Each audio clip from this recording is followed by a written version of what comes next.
Depuis une dizaine d'années, nous avons accumulé des données claires et normalisées. Elles indiquent que les abeilles domestiques subissent de lourdes pertes. Les facteurs de mortalité sont les pesticides, la nutrition, les pathogènes. Les pratiques des apiculteurs influent également sur la santé des abeilles. En étudiant les abeilles à l'état sauvage, nous pouvons voir ce que nous faisons aux abeilles. Parce que nous pouvons voir ce que nous défaisons.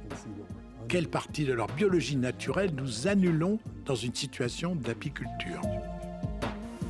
Réduire les abeilles à la production de miel s'est avéré préjudiciable.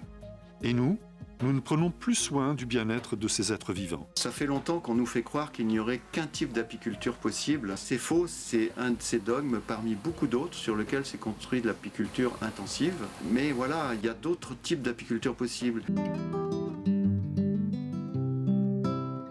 Il y a une unité sur cette planète de vie où chaque forme de vie apporte quelque chose qui est complémentaire à l'autre et indispensable. Si on enlève un point de la biodiversité, c'est l'ensemble qui bouge.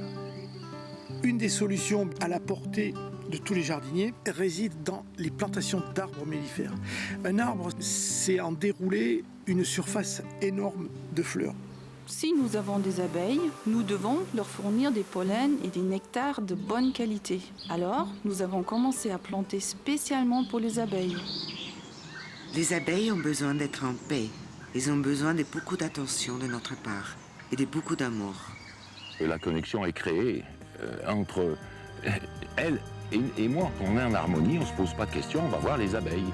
Moi j'ai des enfants, des petits-enfants, et moi je voudrais qu'ils puissent voir une ruche, puissent voir des abeilles, butiner des fleurs, les abeilles domestiques avec les abeilles sauvages, mélangées, et que mes enfants puissent le découvrir. C'est ça que je veux.